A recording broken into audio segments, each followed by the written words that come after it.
White হাউসের situation রুমে এখন একটাই প্রশ্ন ঘুরপাক খাচ্ছে, যুক্তরাষ্ট্র কি ইরানে হামলা করবে? আর যদি করে সেটা কেমন হবে? মার্কিন প্রেসিডেন্ট ডোনাল্ড ট্রাম্প তার জাতীয় নিরাপত্তা দলকে খুব স্পষ্ট করে একটি বার্তা দিয়েছেন। যদি যুক্তরাষ্ট্র ইরানে হামলা করে তাহলে সেটা হতে হবে খুব দ্রুত, খুব শক্তিশালী। আর সবচেয়ে গুরুত্বপূর্ণ কথা, এই যুদ্ধ যেন আফগানিস্তান বা ইরাকের মতো দীর্ঘ ক্লান্তিকর যুদ্ধে পরিণত না হয়। এনবিসি নিউজের এক প্রতিবেদনে বলা হয়েছে, ট্রাম্প চান এমন একটি সামরিক পদক্ষেপ যা একেবারে চূড়ান্ত আঘাত হবে, যাতে ইরানের সংকট কয়েকদিনের মধ্যেই শেষ হয়ে যায়, মাসের পর মাস ধরে না চলে। কিন্তু এখানেই সমস্যা। ট্রাম্পের উপদেষ্টারা তাকে নিশ্চিত করে বলতে পারছেন না যে শুধু একটি মার্কিন হামলাতেই ইরানের সরকার ভেঙে পড়বে, বরং উল্টো আশঙ্কা আছে ইরান ভয়ঙ্করভাবে পাল্টা হামলা চালাতে পারে। আর সেই হামলা সামাল দেওয়ার মতো পর্যাপ্ত সেনা ও অস্ত্র হয়তো এখনও পুরোপুরি প্রস্তুত নেই যুক্তরাষ্ট্রের। এই অনিশ্চয়তার কারণেই হোয়াইট হাউস এখন বিকল্প পরিকল্পনা নিয়ে ভাবছে। আলোচনায় আছে লিমিটেড স্ট্রাইক বা সীমিত হামলার কথা, অর্থাৎ শুরুতে ছোট পরিসরে আঘাত করা হবে, পরিস্থিতি খারাপ হলে পরে বড় হামলার পথ খোলা থাকবে। তবে প্রকাশ্যে ট্রাম্প শক্ত অবস্থানই দেখাচ্ছেন। ডেট্রয়েটে এক বক্তব্যে তিনি ইরানের বিক্ষোভকারীদের উদ্দেশ্যে বলেন, সাহায্য আসছে।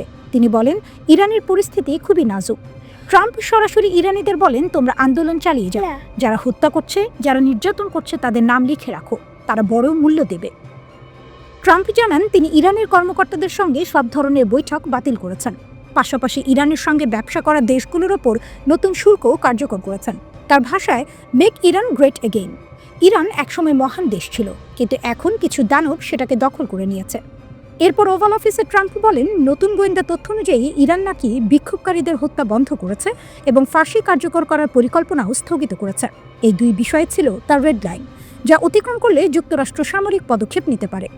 তবে তিনি সতর্কভাবে বলেন, আমরা দেখব পরিস্থিতি কোন দিকে যায়। সাংবাদিকরা প্রশ্ন করলে ট্রাম্প বলেন, নির্ভরযোগ্য সূত্র থেকে তাকে জানানো হয়েছে যে কোনো ফাঁসি হবে না, যদিও তিনি নিজেও স্বীকার করেন সব তথ্যের সত্যতা এখনও নিশ্চিত নয়। কিন্তু পর্দার আড়ালে ভিন্ন চিত্র। মার্কিন কর্মকর্তারা বলছেন, ট্রাম্প এখনও হামলার জন্য পুরোপুরি প্রস্তুত। তিনি বারবার ইরানের বিক্ষোভকারীদের আশ্বাস দিয়েছেন, প্রয়োজনে যুক্তরাষ্ট্র সামরিকভাবে হস্তক্ষেপ করবে। ট্রাম্প তার লক্ষ্যগুলো জাতীয় নিরাপত্তা দলের সামনে তুলে ধরেন। এরপর পেন্টাগন সেই অনুযায়ী বিভিন্ন সামরিক পরিকল্পনা তৈরি করে। হোয়াইট হাউস জানিয়েছে, সব অপশন এখনও টেবিলে আছে। এদিকে মার্কিন সেন্ট্রাল কমান্ড সম্ভাব্য হামলার প্রস্তুতি নিয়েছে, তবে আশঙ্কা আছে ইরান আরও বিপজ্জনক হয়ে উঠতে পারে। তারা যুক্তরাষ্ট্রের ঘাঁটি বা ইসরায়েলের মতো মিত্রদের ওপর হামলা চালাতে পারে। এই কারণে কাতারের আল উদেইদ ঘাঁটি থেকে শত শত মার্কিন সেনাকে নিরাপদ জায়গায় সরিয়ে নেওয়া হয়। যুদ্ধের জন্য পুরো সেনা সমাবেশ না হলেও বিমান, জাহাজ ও সেনারা প্রস্তুত রয়েছে সীমিত হামলার জন্য। আমেরিকা কি সত্যিই ইরানে হামলা করতে ভয় পাচ্ছে, নাকি চাপের মুখে ট্রাম্পকে কথা বলতে হচ্ছে? আন্তর্জাতিক রাজনীতিতে একটি বড় প্রশ্ন ঘুরে বেড়াচ্ছে, যুক্তরাষ্ট্র কি ইরানে সামরিক হামলা করতে যাচ্ছে, নাকি শেষ পর্যন্ত কূটনৈতিক আলোচনাতে ফিরছে ওয়াশিংটন? এই প্রশ্নের পেছনে কারণও কম নয়। একদিকে ইরান জুড়ে সরকার বিরোধী বিক্ষোভ, অন্যদিকে ট্রাম্পের হুমকি, আবার একই সঙ্গে গোপন আলোচনার খবর। সব মিলিয়ে পরিস্থিতি বেশ জটিল। এক চাঞ্চল্যকর খবর প্রকাশ করেছে টাইমস অফ ইসরায়েল। তাদের দাবি অনুযায়ী ইরানের পররাষ্ট্রমন্ত্রী আব্বাস আরাকচি এবং যুক্তরাষ্ট্রের বিশেষ দূত স্টিভ উইটকফ একটি গোপন ও বিরল ফোন আলাপে কথা বলেছেন। এই আলোচনা ছিল অত্যন্ত সংবেদনশীল, কারণ তখনই ইরানে চলছিল ভয়াবহ সরকার বিরোধী আন্দোলন, আর যুক্তরাষ্ট্র প্রকাশ্যে ইরান সরকারকে দোষারোপ করছিল বিক্ষোভকারীদের হত্যার জন্য।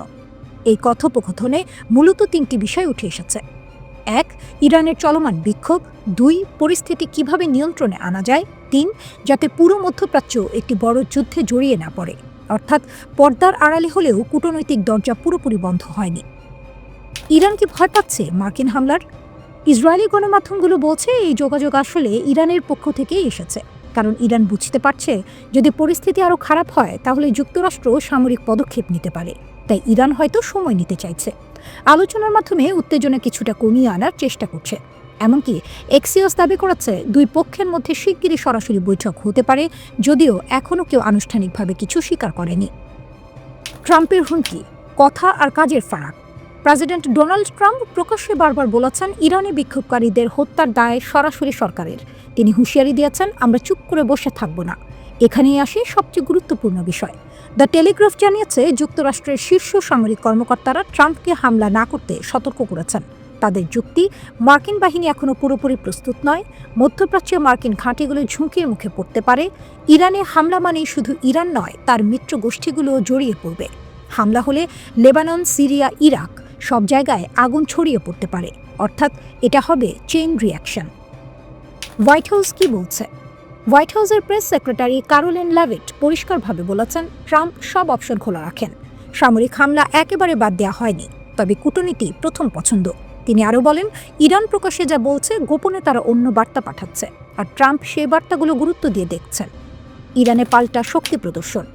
এদিকে 12ই জানুয়ারি তেহরানে হয়েছে বড় সরকারপন্থী সমাবেশ। সেখানে আয়াতুল্লাহ আলী খামেনির সমর্থকেরা রাস্তায় নেমে শক্তি প্রদর্শন করেন। এর উদ্দেশ্য স্পষ্ট, দেশের ভেতরে বার্তা দেয়া, বাইরের বিশ্বকে দেখানো সরকার এখনও নিয়ন্ত্রণে। যুক্তরাষ্ট্র এখনও ইরানে হামলার সিদ্ধান্ত নেয়নি। একদিকে চাপ, হুমকি, সেনা প্রস্তুতি, অন্যদিকে গোপন আলোচনা, কূটনীতি, সময় নেয়া।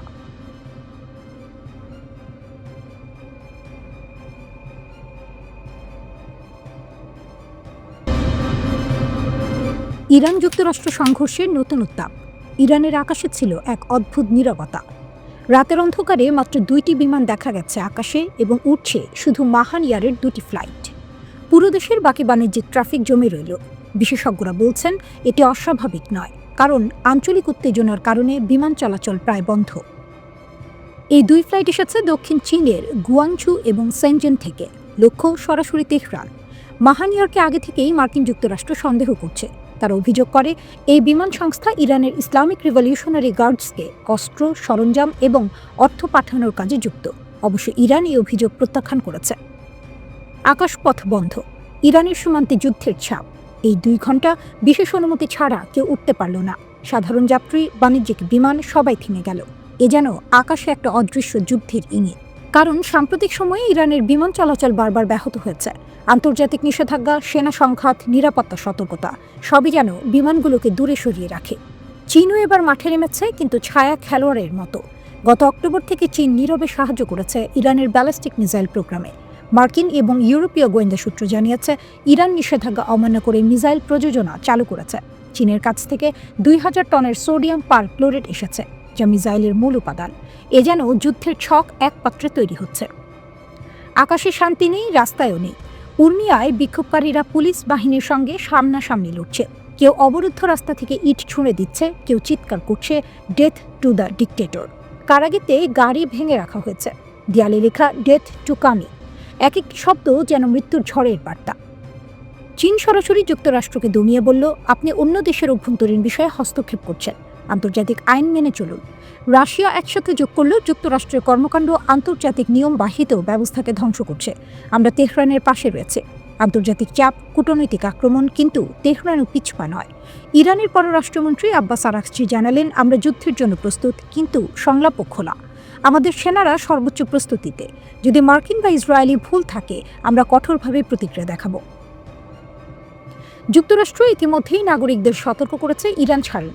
এদিকে পেনসিলভেনিয়ায় ট্রাম্পের ওপর হামলার রক্তমাখা ছবি দেখিয়ে ইরানের রাষ্ট্রীয় টিভি হুঁশিয়ারি দিয়ে বলেছে, এবার আর বুলেট লক্ষ্যভ্রষ্ট হবে না। তেহরানে এক শেষকৃত্য অনুষ্ঠান চলার সময় ক্যাপশনে পার্সি ভাষায় বার্তাটি দেয় দেশটির টিভি চ্যানেল। ইসরায়েলের i24 নিউজ এবং জেরুজালেম পোস্ট পত্রিকার এক সাংবাদিক পার্সি ভাষা থেকে অনুবাদ করে এক্সে এই পোস্টটি শেয়ার করেন। এমন পরিস্থিতিতে ট্রাম্প প্রকাশ্যেই হুমকি দিয়ে বলেন, ইরান যদি কঠোরভাবে বিক্ষোভে দমনপীড়ন চালায়, তবে যুক্তরাষ্ট্র বিক্ষোভকারীদেরকে উদ্ধারে এগিয়ে আসবে। ট্রাম্পের এই মন্তব্য ঘিরেই চটেছে ইরান। 2024 সালের জুলাই মাসে পেনসিলভেনিয়ার জনসভায় বন্দুকধারীর গুলি থেকে অল্পের জন্য রক্ষা পায় ট্রাম্প। কান ঘেঁষে বেরিয়ে যাওয়া সেই গুলিতে তার রক্তপাত হয়েছিল। ইরানকে নিয়ে মন্তব্যের জেরে ট্রাম্পের সেই রক্তমাখা মুখ, মুষ্টিবদ্ধ হাত আর কান ঘেঁষে বেরিয়ে যাওয়া বুলেটের স্মৃতির ছবি সম্প্রচার করে মার্কিন প্রেসিডেন্টকে হুঁশিয়ারি দিয়ে রাখল দেশটির টিভি চ্যানেল। ট্রাম্পকে দেয়া এটি ইরানের সবচেয়ে স্পষ্ট হুমকি। ইরানে চলমান অস্থিরতা এবং সম্ভাব্য যুদ্ধের আশঙ্কার মধ্যে এবার নতুন করে সতর্কতা জারি করেছে যুক্তরাষ্ট্র। জেরুজালেমে অবস্থিত মার্কিন দূতাবাস একটি নতুন নিরাপত্তা সতর্কবার্তা প্রকাশ করেছে, যা স্পষ্টভাবে জানিয়ে দিচ্ছে পরিস্থিতি যে কোনো সময় খারাপের দিকে যেতে পারে। মার্কিন নাগরিকদের বলা হয়েছে তারা যেন তাদের ভ্রমণ পরিকল্পনা নতুন করে পর্যালোচনা করেন এবং হঠাৎ কোনো জরুরি পরিস্থিতির জন্য প্রস্তুত থাকেন। দূতাবাস বলছে, এই সতর্কতার পেছনে রয়েছে চলমান আঞ্চলিক উত্তেজনা, যার সঙ্গে এখন সরাসরি যুক্ত হয়ে গেছে ইরানের দেশ জুড়ে চলা বিক্ষোভ এবং যুক্তরাষ্ট্র ও ইসরায়েলের বিরুদ্ধে তেহরানের ক্রমবর্ধমান হুমকি। ইরান এই মুহূর্তে কয়েক দশকের মধ্যে সবচেয়ে অস্থির সময় পার করছে। দেশ জুড়ে বিক্ষোভ, দ্রুত বিচার, কড়া নিরাপত্তা ব্যবস্থা এবং প্রতিশোধের হুঁশিয়ারি, সব মিলিয়ে পরিস্থিতি ভয়ঙ্কর রূপ নিচ্ছে। ইরানের নেতারা স্পষ্ট করে বলেছেন, যুক্তরাষ্ট্র বা ইসরায়েল যদি হস্তক্ষেপ করে তাহলে তার ফল ভোগ করতে হবে। এই বক্তব্যই পুরো অঞ্চল জুড়ে বড় সংঘাতের আশঙ্কা আরও বাড়িয়ে তুলেছে। এই প্রেক্ষাপটে ইসরায়েলে থাকা মার্কিন নাগরিকদের ব্যক্তিগত নিরাপত্তা বাড়ানোর আহ্বান জানিয়েছে দূতাবাস। সবাইকে বলা হয়েছে সতর্ক থাকতে হবে, সরকারি নির্দেশনা নিয়মিত অনুসরণ করতে হবে এবং পরিস্থিতি দ্রুত খারাপ হলে সঙ্গে সঙ্গে পদক্ষেপ নেওয়ার জন্য মানসিকভাবে প্রস্তুত থাকতে হবে। মার্কিন নাগরিকদের স্টেপ বা স্মার্ট ট্রাভেলার এনরোলমেন্ট প্রোগ্রামে নাম লেখানোর পরামর্শ দেওয়া হয়েছে, যাতে জরুরি অবস্থায় দ্রুত যোগাযোগ করা যায়। পাশাপাশি পাসপোর্ট যেন হালনাগাদ থাকে সেই বিষয়েও গুরুত্ব দেওয়া হয়েছে, কারণ হঠাৎ করেই দেশ ছাড়ার প্রয়োজন হতে পারে। এর আগে মার্কিন পররাষ্ট্র দপ্তর আরও কঠোর একটি সতর্কতা জারি করেছে। ইরানে থাকা সব মার্কিন নাগরিককে অবিলম্বে দেশ ছাড়তে বলা হয়েছে। ভাষাটি ছিল খুবই কঠিন এবং সরাসরি। বলা হয়েছে, কোনো ধরনের সাহায্য, সুরক্ষা বা উদ্ধার অভিযান আশা করা যাবে না। অর্থাৎ যদি কেউ সমস্যায় পড়ে, যুক্তরাষ্ট্র কিছুই করতে পারবে না। এখনই ইরান ছাড়ে, এই বার্তায় কার্যত পৌঁছে দেওয়া হয়েছে মার্কিন নাগরিকদের কাছে। ইরানে চলমান বিক্ষোভ ইতিমধ্যেই ভয়াবহ রূপ নিয়েছে। পুলিশের সঙ্গে সংঘর্ষে বহু মানুষ নিহত হয়েছে। সরকার ব্যাপক ধরপাকড় শুরু করেছে। দেশের বড় অংশে ইন্টারনেট ও মোবাইল নেটওয়ার্ক বন্ধ করে দেওয়া হয়েছে। সরকারের দাবি, এসব বিক্ষোভ বিদেশি শক্তির উস্কানিতে হচ্ছে। মার্কিন ভার্চুয়াল দূতাবাস জানিয়েছে, এমনকি শুধু আমেরিকান পাসপোর্ট বহন করাও গ্রেপ্তারের কারণ হতে পারে। দ্বৈত নাগরিকদের বলা হয়েছে তারা যেন শুধু ইরানি পাসপোর্ট ব্যবহার করে দেশ ছাড়েন। যারা দেশ ছাড়তে পারছেন না তাদের নিরাপদ জায়গায় আশ্রয় নেওয়া এবং খাবার, পানি, ঔষধ মজুত রাখার পরামর্শ দেওয়া হয়েছে। এই সংকটের পেছনে রয়েছে যুক্তরাষ্ট্র, ইসরায়েল ও ইরানের মধ্যে দীর্ঘদিনের উত্তেজনা। গত গ্রীষ্মে ইরানের পারমাণবিক স্থাপনায় যুক্তরাষ্ট্র ও ইসরায়েলের হামলার পর থেকেই পরিস্থিতি আরও খারাপ হয়েছে। প্রেসিডেন্ট ডোনাল্ড ট্রাম্প দাবি করেছেন, ইরানকে পারমাণবিক অস্ত্র তৈরি থেকে আটকাতেই এই হামলা করা হয়েছে, যা ইরান অস্বীকার করছে। হোয়াইট হাউস জানিয়েছে, ট্রাম্প সব বিকল্প খোলা রেখেছেন। প্রয়োজনে সামরিক শক্তি ব্যবহার করতেও তিনি পিছপা হবেন না। ইরান পাল্টা হুঁশিয়ারি দিয়েছে, যুক্তরাষ্ট্র বা ইসরায়েল হস্তক্ষেপ করলে তাদের ঘাঁটি ও সেনারা লক্ষ্যবস্তু হবে। একই সঙ্গে ইরান দাবি করেছে তারা বিদেশি গুপ্তচর ও নাশকতার প্রমাণ পেয়েছে।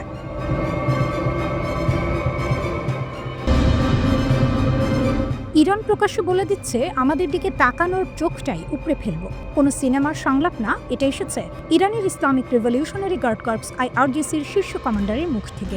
ইরানের IRGC স্থলবাহিনীর প্রধান ব্রিগেডিয়ার জেনারেল মোহাম্মদ কারামি স্পষ্ট ভাষায় ঘোষণা দিয়েছেন, ইরানের সেনাবাহিনী এখন ফুল রেডি। কেউ যদি ভুল করে ইরানের ওপর হামলার চিন্তা করে তাহলে তার জবাব হবে দ্রুত, কঠোর এবং চূড়ান্ত। কারামি বলেন, ইরানের সশস্ত্র বাহিনীগুলোর মধ্যে সমন্বয় এখন সর্বোচ্চ পর্যায়ে। স্থল, আকাশ, সাইবার সব দিকেই প্রস্তুতি চলছে। প্রতিদিন নতুন সক্ষমতা তৈরি করা হচ্ছে, যেন নতুন ধরনের হুমকি এলেই সঙ্গে সঙ্গে মোকাবিলা করা যায়। কিন্তু এখানে একটি গুরুত্বপূর্ণ শব্দ আছে, হাইব্রিড ওয়ার। কারামির দাবি অনুযায়ী ইরান এখন শুধু সামরিক যুদ্ধের মুখে নয়, তারা লড়ছে একসাথে অনেকগুলো ফ্রন্টে। অর্থনৈতিক চাপ, সামাজিক অস্থিরতা, সাংস্কৃতিক আক্রমণ, রাজনৈতিক ষড়যন্ত্র, সাইবার হামলা, নিরাপত্তা হুমকি। অর্থাৎ এটা বন্দুক বনাম বন্দুকের লড়াই না, এটা পুরো সিস্টেম ভেঙে দেওয়ার যুদ্ধ। তবুও কারামি বলছেন, ইরানের নিরাপত্তা সীমান্ত থেকে শুরু করে দেশের গভীর পর্যন্ত পুরোপুরি নিয়ন্ত্রণে আছে। তার সেই বিখ্যাত হুঁশিয়ারি, যে চোখ আমাদের ভূমির দিকে লোভ করে তাকাবে সেই চোখ উপড়ে ফেলা হবে। এদিকে শুধু স্থলবাহিনী নয়, আকাশ থেকে হুঁশিয়ারি এসেছে। IRGCর অ্যারোস্পেস ফোর্সের প্রধান ব্রিগেডিয়ার জেনারেল মাজিদ মুসাভি জানিয়েছেন, ইরানের ক্ষেপণাস্ত্র ও আকাশ প্রতিরক্ষা ব্যবস্থা এখন সর্বোচ্চ প্রস্তুত অবস্থায় রয়েছে। তিনি বলেন, যদি কেউ ইরানের জনগণের ওপর হামলা চালায় তাহলে জবাব হবে নির্ণায়ক ও বিধ্বংসী। আর এখানেই সবচেয়ে গুরুত্বপূর্ণ তথ্যটা আসে। মুসাভির দাবি অনুযায়ী সাম্প্রতিক 12 দিনের যুদ্ধের পর ইরানের ক্ষেপণাস্ত্র উৎপাদন আগের চেয়ে আরও বেড়েছে। মানে যুদ্ধ ইরানকে দুর্বল করেনি, বরং আরও প্রস্তুত করেছে। এর আগেও ইরানের প্রতিরক্ষামন্ত্রী আজিজ নাসিরজাদে বলেছিলেন, ইরানের হাতে এমন কিছু চমক আছে যেগুলো হামলাকারীরা কল্পনাও করতে পারবে না। তিনি স্পষ্ট করে দিয়েছেন, ইরানে হামলা হলে শুধু হামলাকারী দেশই নয়, যারা সেই হামলায় সহযোগিতা করবে তাদের ঘাঁটি, স্বার্থ সবই বৈধ লক্ষ্যবস্তু হবে, পৃথিবীর যেখানেই থাকুক না কেন। এখন প্রশ্ন, যুক্তরাষ্ট্র কি করছে? এদিকে যুক্তরাষ্ট্র ও তার আঞ্চলিক মিত্ররা কাতারের আল উদেইদ ঘাঁটিতে নতুন এয়ার ও মিসাইল ডিফেন্স সমন্বয় সেল চালু করেছে। উদ্দেশ্য মধ্যপ্রাচ্য জুড়ে একসাথে প্রতিরক্ষা জোরদার করা। রয়টার্সের তথ্য অনুযায়ী ইরান আগেই প্রতিবেশী দেশগুলোকে সতর্ক করেছে, যুক্তরাষ্ট্র যদি হামলা করে তাহলে ওই দেশগুলোর ভেতরে থাকা মার্কিন ঘাঁটিও নিরাপদ থাকবে না। এমনকি আল উদেইদ ঘাঁটি থেকে মার্কিন সেনাদের 14 জানুয়ারির মধ্যে সরে যেতে বলা হয়। প্রতিরক্ষা জোরদার করা হয়েছে, হামলার অপশন টেবিলেই আছে। সব মিলিয়ে পরিস্থিতি এখন একেবারে আগুন। একদিকে ইরান বলছে আমরা প্রস্তুত, ভয় পাই না, অন্যদিকে যুক্তরাষ্ট্র বলছে দেখি কি হয়।